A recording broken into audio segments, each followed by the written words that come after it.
Okay class, this week we're talking about building an inventory for a sale. So let me just first start off by saying you want to build an inventory that's appropriate for the space and size constraints that you have. So in this case we typically use our center bay, which we call our color bay. We use this for our spring plant sale. Now we do lots of other production that we're doing for sale, the market production, but right now we're not talking about that. We're talking about the plants that are specifically scheduled for the spring plant sale. So we're building an inventory for that sale. Now we got a lot of space in here, but we need to talk about how to utilize it. I'm helping lead you guys and teaching you about the growing and opportunities in growing and in selling. And so we're using specific set crops, but there's lots of room for working and learning and doing new from year to year. So over the last 5 years, we've developed a pretty good plan and the needs of our clients, and we listen each year at the sale, listen to what our clients are asking for, and we try things that are suitable for growing in our greenhouse. So one of the first things we do is look at the space. And so in this case, we have a table that's going to be covered with plants here shortly.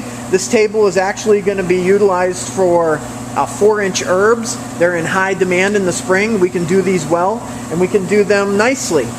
Under spray, in a controlled environment, we can sell a whole table worth of 4-inch herbs. Over here, we have capillary mats. Capillary mats where the water would wick up from the bottom. And what we do here is we do a table of peppers, a table of tomatoes. But I'm saying a whole table so we could designate and all these plants can get the same amount of water. But it's important to know on tomatoes and peppers, what are the varieties that customers are asking for? What are they looking for? 2 years ago, we didn't have any chili peppers. So I remember 2 or 3 customers asking for Anaheim chili peppers. So what did I do last year? I went crazy and I directed the students to plant half of all of our pepper production was Anaheim peppers. It was too many. I swung too widely to the other side to meet the needs of just a few instead of taking into account what everybody needed. And that's why it's a learning experience. But again, people are going to be coming here looking for our peppers, and we have a better feel after another year of what the clients want. You can also use it as an opportunity to educate your clients.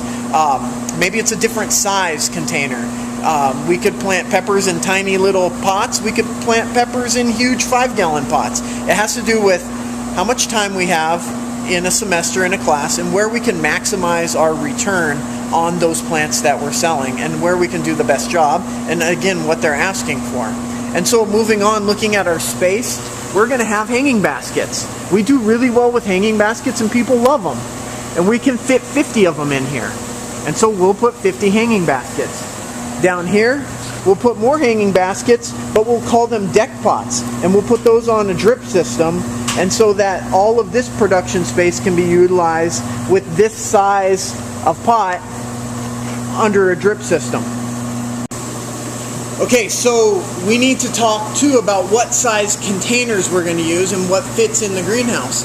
So I showed you some different spaces. The question is, how many of the pots behind me would fit in a specific space, and how much would you be able to sell that pot for? A lot of times it's just doing the math, adding it up. Can it fit? Can we grow in that time frame? Can we grow the plant well? And how can we maximize our return? It's about making the customer happy, but it's also about where the most profitability lies in a balance between making the customer happy and utilizing your resources well. So there, behind me, there's tons of examples of pots. We can use 6-packs, we can use 4-inch pots, we can use gallon pots, 3-gallon pots, the size, different color pots, different marketing, different look. There's so many options for pots. Now we'll try some of those, but there's also some standards that are industry norms that people expect when they go to buy a tomato plant. They're expecting a tomato plant that's in a 4-inch pot or maybe a 6-pack.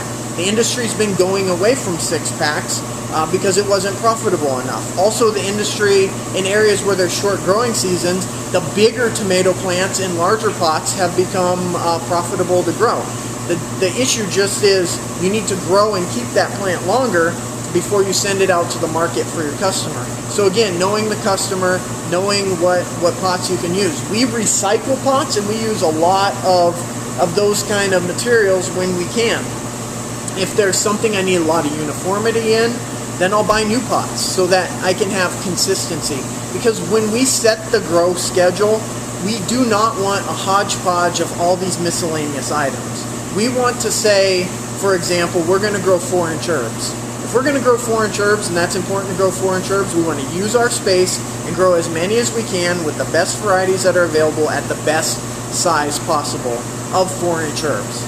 We don't want to have 4-inch herbs and 6-pack herbs and 1-gallon herbs all mixed up with other kinds of plants, because you want to classify, you want to train your customers to, number one, understand the price, understand what they're getting, and understand what the expectations are.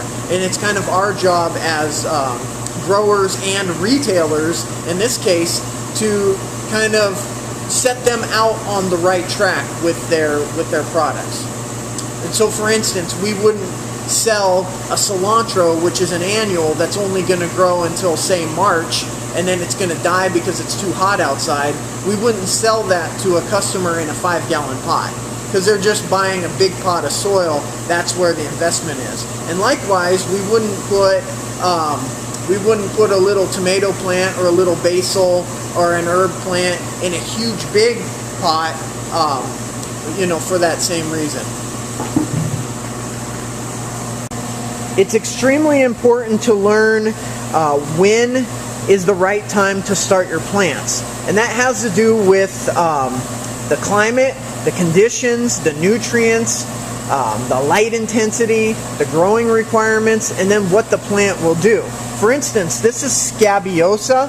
Scabiosa is called pincushion flower.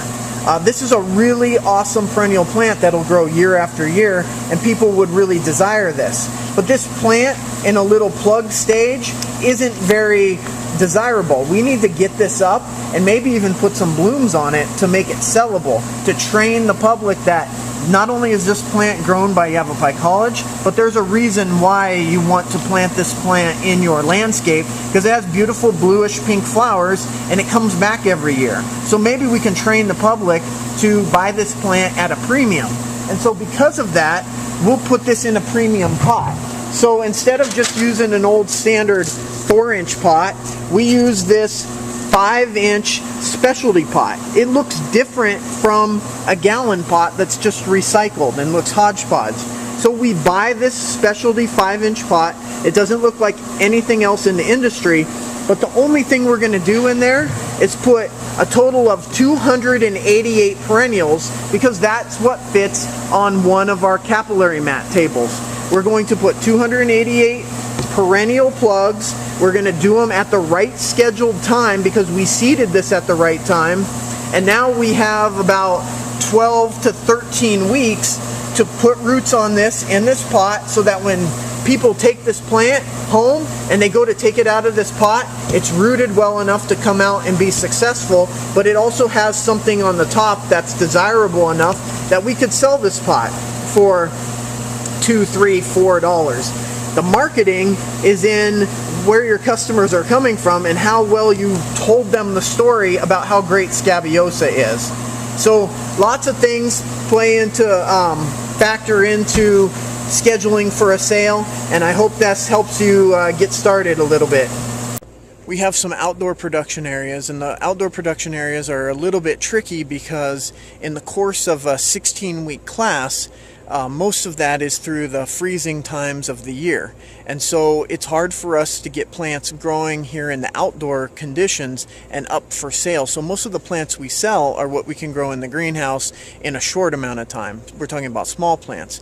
But what we've started to do is think towards not just what we can sell this year, but what we can sell for next year that was started this year. And so last year what we did was we did some hardwood cuttings of some different poplars, and we ordered in some bare root small seedling plants or small cutting plants from an outside vendor. We planted those while they were dormant, and they didn't put on roots and leaf out enough to be sellable last year, but now they went through the whole summer. And this year, these dormant plants, like this poplar here, this plant is about 4.5, 5 feet tall, It's got all these buds. It's rooted well in this container. I can pick this container out. It's ready to sell. But when this leafs out in late April, early May, it's going to be a nice bushy tree ready to sell. But we had to hold on to this for a whole year. But this tree is very hardy because it's been outside, and we have a whole line of those. We have 25 poplars, we have 25 crab apples, and we have 25 red maples. We also have, for instance, we started lavender from cuttings last year.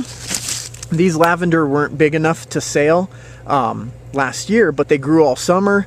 They're dormant now, but this root zone is big and full. So what's going to happen is, as soon as spring hits, these hardy perennial lavenders are going to leaf out, and these are going to be perfect for the sale for the end of the year. And so the trick to this is knowing that by leaving them outside, did we lose any? How are they doing? We probably have some dead plants.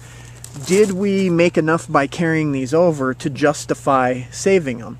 Now, we could, a lot of times you can up your odds by growing more plants, but in our case, our sale in comparison to other places, we have one chance to sell each year when we do our plant sale, and that's it. If we don't sell it and it's a small leafy basil or a small tomato, we don't have another sale. We can't put it deep discount. We don't have that option. We can plant those things in our outside gardens and utilize them, but for ornamental container plants, short of putting them into the landscape here, we would hang on to these again. And so if we didn't sell all these lavender, we would then bump those up. We were talking about transplanting last week. We would bump those up and put those into 3 gallons, like these lavender here.